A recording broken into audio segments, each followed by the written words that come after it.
আসসালামু আলাইকুম। 24 সংবাদ শিরোনাম চ্যানেলে আপনাদের সবাইকে স্বাগতম। আমি মোহাম্মদ জয়। আজকে আপনাদেরকে দেশ বিদেশের বিশেষ বিশেষ শিরোনামগুলো সংক্ষিপ্ত আকারে জানিয়ে দেব। তাহলে চলুন দেরি না করে শুরু করা যাক। কামিন্সের হ্যাটট্রিকে 140 রানে থামল বাংলাদেশ। জয় দিয়ে কোপার মিশন শুরু করলো আর্জেন্টিনা। দ্বিপাক্ষিক সফরে আজ ভারতে যাচ্ছেন প্রধানমন্ত্রী। 117 যাত্রী নিয়ে ঢাকায় পৌঁছেছে প্রথম ফিরতি হজ ফ্লাইট। তিস্তার পানি বিপদসীমার 50 সেন্টিমিটার উপরে, পানিবন্দী প্রায় 15,000 মানুষ। হাসিনা বেনজিরকে আর সময় দেবে না দুদক। স্বরাষ্ট্রমন্ত্রী বললেন, মিয়ানমার থেকে আর গুলি এলে পাল্টা গুলি চালানো হবে। নারায়ণগঞ্জ জেলা পরিষদে গুনে গুনে ঘুষ নেন 2 প্রকৌশলী। বর্তমানে প্রাথমিক শিক্ষার্থী কমেছে 8 লাখেরও বেশি।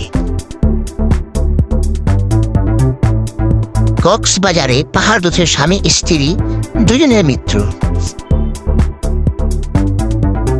মাল্টিমোডাল কন্টেইনার টার্মিনালের কাজের জন্য 3 বছর পার হলো অনুমতি নিতেই। এমপি আনার হত্যাকাণ্ড, 2 দেশে 20 কোটি টাকার লেনদেন। ভারতের সঙ্গে সই হতে পারে 10টির বেশি চুক্তি, তথ্যমতে MOU। বিস্ফোরণের ঘটনায় মাথায় আঘাত ও রক্তক্ষরণে বিষমত্ব স্বাস্থ্যমন্ত্রীর। সরজমিনে সিলেটে ধীরগস্তে বিপর্যয়ের সংখ্যা। সুইস ব্যাংকে আর আগ্রহ নেই বাংলাদেশিদের। দীর্ঘ বন্যার কারণ, বন উজাড়, উঠছে বসতি, বাড়ছে বন্যা। বাংলাদেশকে অল্পতই আটকে দিয়েছে জাজিরা। মাত্র 48 ঘন্টায় ডাবলিয়া হল যুক্তরাষ্ট্রের 2য় বৃহত্তম ব্যাংক। গাজায় 6 লাখেরও বেশি শিশু শিক্ষা থেকে বঞ্চিত, বললেন জাতিসংঘ। এতক্ষণ সাথে থাকার জন্য সবাইকে ধন্যবাদ।